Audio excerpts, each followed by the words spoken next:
আমি সংস্কারের ভিত্তিতেই নির্বাচন দেব। সংস্কার কিরকম করে হবে? 15টা কমিশন করা হয়েছে, তার মধ্যে 6টা কমিশন রিপোর্ট দিয়েছে। এই কমিশনের রিপোর্ট গুলো উনি ওয়েবসাইটে দেবেন। তার মধ্যে প্রস্তাব থাকবে কি কি সংস্কার করবেন, যেমন 4টা প্রদেশ বানাবো, দ্বিকক্ষ বিশিষ্ট পার্লামেন্ট করব, আনুপাতিক হারে নির্বাচন দেব, ইত্যাদি ইত্যাদি। দলগুলো বলবে কোনটা কোনটা সমর্থন করে।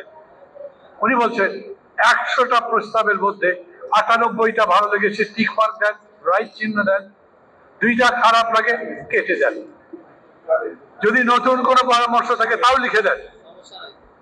এই প্রসঙ্গে আমি প্রথমেই আপনাদের বলি, এই লড়াই যখন হচ্ছে শেখ হাসিনা সরকারের বিরুদ্ধে, তখন রাজপথ ছিল রক্তদান, রক্ত দেবার বিশাল বিশাল মিছিল, একদম সারা জাগানো অভ্যুত্থানের মতো এক একটা সমাবেশ। মানুষ নদী পার হয়ে যাচ্ছে, হেঁটে হেঁটে যাচ্ছে, প্রচন্ড শীতের মধ্যে ঘাসের উপরে শুয়ে থাকছে। কিন্তু সরকারের পতন হয়ে গেল, এখন আসছে একেবারেই লেখাপড়া জানা বিষয়। কোন পথে গেলে এই সংবিধান গণতন্ত্র সম্মত হবে, কোন কোন প্রস্তাব গ্রহণ করলে দেশ একটা ভালো নির্বাচন উপহার দিতে পারবে। এই জন্যই এখন আমি সামনে যাবো, ওখানেই রাখো। এই জন্যই এখন বুদ্ধিবৃত্তিক লেখাপড়ার রাজনীতি বেশি। আমি ব্যক্তিগতভাবে মনে করি এখন ছাত্রদের বেশি পরিমাণে অংশ নেওয়া উচিত, কারণ ছাত্ররাই তো লেখাপড়ায় প্রতিনিয়ত ব্যস্ত। ছাত্ররাই দেশের গণতান্ত্রিক আন্দোলনের ভ্যানগার্ড। ওই ছাত্রদের তো কোনো দল নাই, কে জানে ওই জন্যই তারা দল করছে কিনা। কিন্তু এখন সময় হয়েছে প্রস্তাবে বলবেন কি কি হবে, এবং ডক্টর ইউনূস বলছে এর মধ্যে সবচাইতে বেশি যেটা হবে সবাই মিলে বলবে, সেইটা আমি গ্রহণ করব। আমি ডক্টর ইউনূসের কাছে প্রস্তাব করছি, আপনাদের কাছে জিজ্ঞেস করছি, বিএনপি চায় তাড়াতাড়ি ভোট হোক জাতীয় সংসদের, জামাত চায় সবার আগে স্থানীয় সরকারের ভোট হোক, ছাত্ররা যে দল করবে ওরা চায় সবার আগে স্থানীয় সরকারের ভোট হোক। কোনটা হবে? মিলবে দুটো? আগে কোনটা হবে? তেমনি কোন সম্মত সবাই মিলে এক কথা হবার সম্ভাবনা আছে? খেয়াল করেন, প্রধান সেনাপতি বলেছেন আপনারা এক হন, না হলে দেশের স্বাধীনতার উপরে হুমকি হবে। নিজেদের মধ্যে যদি ঝগড়াঝাটি, মারামারি, কাটাকাটি করেন তাহলে দেশে গজব নামতে পারে। তো আপনি তো মারামারি কাটাকাটি করবেনই। তারও আগে বলি, আপনি জাতীয় সংসদে নির্বাচন দেবেন, আমি একজন ক্যান্ডিডেট, স্বপন আমার বিরুদ্ধ দল থেকে ক্যান্ডিডেট। আমি চাই স্বপনকে যত ছোট করতে পারি। ও যে অযোগ্য, অপদার্থ, ও যে ভোট পাওয়ার যোগ্য নয়, তাই তো প্রমাণ করতে হবে আমাকে। মানুষ যেন তাই মনে করে, তবে আমি জিতবো। তাহলে ভোটের লড়াইয়ে আমার আর স্বপনের ঐক্য হতে পারে? যখন রাজনীতি হচ্ছে ভোটের লড়াই, তখন জাতীয় ঐক্য গড়ে উঠতে পারে না। ওনারা সবাই বিরাট বিরাট পণ্ডিত লোক, আমি তাদের তুলনায় লেখাপড়া তো জানি না, আমি তাদের ছাত্র। ডক্টর ইউনূস আমার শিক্ষক ছিলেন, তারপরেও আমি বলি আমার মনে হয় ওই রকম ঐক্য হবে না। আমরা একটা অন্ধকার চোরাগড়ির মধ্যে ঢুকে যাচ্ছি মনে হয়। এমন এমন সব প্রস্তাব দিচ্ছি যে প্রস্তাবগুলো শেষ পর্যন্ত আমরা নিষ্পত্তি করতে পারবো না। আমরা সংস্কার চাচ্ছি এত জটিল বিষয়ে, যে জটিল বিষয়গুলো জটিলতর হচ্ছে। আমরা যদি এরকম বলতাম আমি একটা পলিসি করবো, মেডিকেল পলিসি, হেলথ পলিসি, যাতে মানুষ স্বাস্থ্য রক্ষার ব্যাপারে গ্যারান্টি পায়। আমি একটা এডুকেশন পলিসি দেবো, যাতে সমগ্র জাতিকে শিক্ষিত করতে পারি। আমি একটা দ্রব্যমূল্যের পলিসি দেবো অর্থনীতির ক্ষেত্রে, যাতে দ্রব্যমূল্য কমে। এগুলো আমাদের এজেন্ডার মধ্যে নাই, আগে থেকেই ছিল না।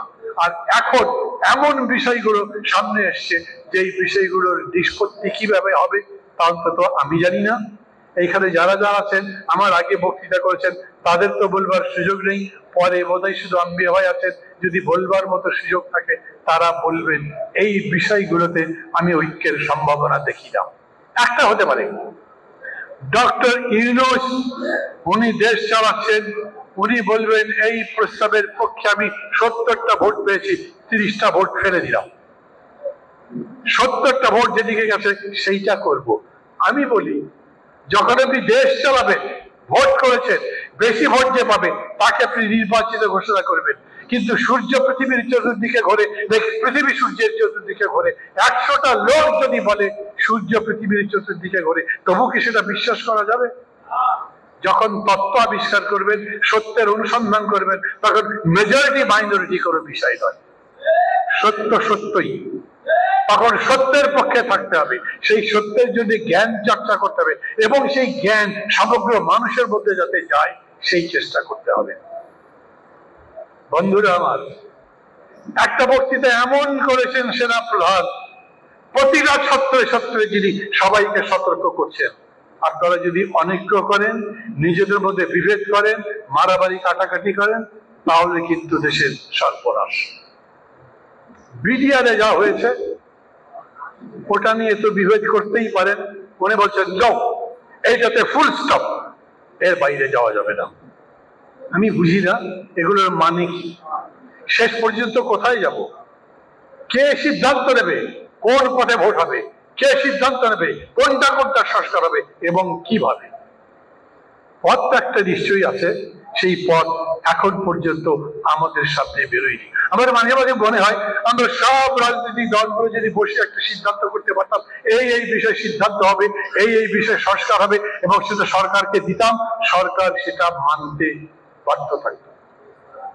আমরা রাজনৈতিক দলগুলো মিলতে পারি না।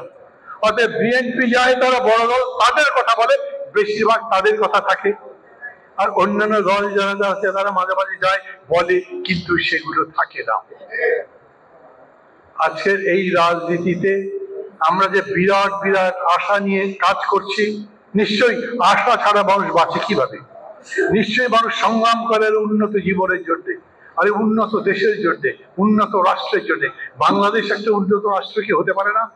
ভুটান যদি পারে, আমি ইউরোপ আমেরিকার উদাহরণ দেই না, ওদের একটা মন্ত্রণালয় আছে যার নাম সুখের মন্ত্রণালয়, হাসি পেতে পারে, কিন্তু ইংরেজিতে বলছে মিনিস্ট্রি অফ হ্যাপিনেস।